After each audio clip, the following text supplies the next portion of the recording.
Why is giving miners power over macroeconomics a good thing? I mean, it maybe helps centralization, but over the long term, it will be out of reach of ordinary people. So what do you say to that, Joe? I don't necessarily disagree with this, or I don't agree with the sentiment. Excuse me. One thing that miner governance needs to have to work is the miners need a seat at the table, right? They've kind of been this freelance group that works at just security as a service. With storage rent, it actually gives them a stake in network maintenance, which in my opinion gives an incentive over time to create an ecosystem that builds value because they have a stake in it. So we do have a pretty decent group of miners that have stuck with us, even though, you know, there are more profitable chains out there. And if they step up, they take control of the macroeconomic policy and they say, okay, well, if I have a stake in this network, and it's not necessarily a security stake like you would see in Cardano, it's an actual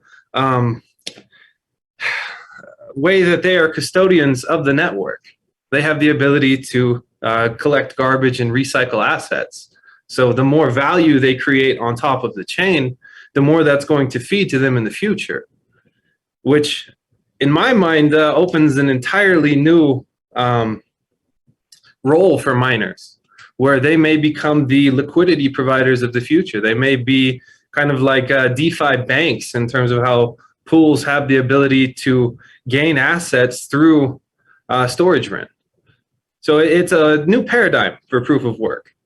Now, it is true that as a chain gets bigger, you know, each individual miner is going to have a smaller share, but you know, that's kind of the way that growth goes. I don't see that as different than any other ecosystem. You know, blockchain isn't necessarily designed to make everyone equal. I think that is not the right way to look at it. It's a way to have equal rules applying to everybody in the network. And then it's a matter of saying, okay, well, how can you use your specialties? How can you use the assets perhaps that you have? And those two aren't necessarily equal. You have some brilliant developers on this planet that may not be able to afford, you know, a GPU mining farm, right? But they can build something on the network that has value and builds value. So having the right environment that offers the right incentives for growth, in my opinion, is beneficial long term. And so having the miners actually have a seat at the table gives them an incentive to do that, to create that environment. That's what we're trying to create.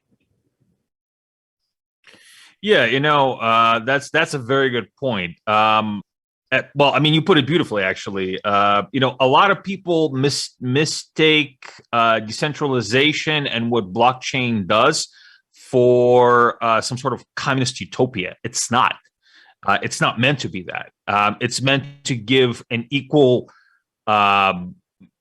playing field. But what you do with that playing field depends on the person, depends on circumstances, depends on drive. You know, some are more capable, some are less capable. Some are given some create more opportunity for themselves, some create less opportunity for themselves. You cannot police that, because if you start policing that, then you stop being equal.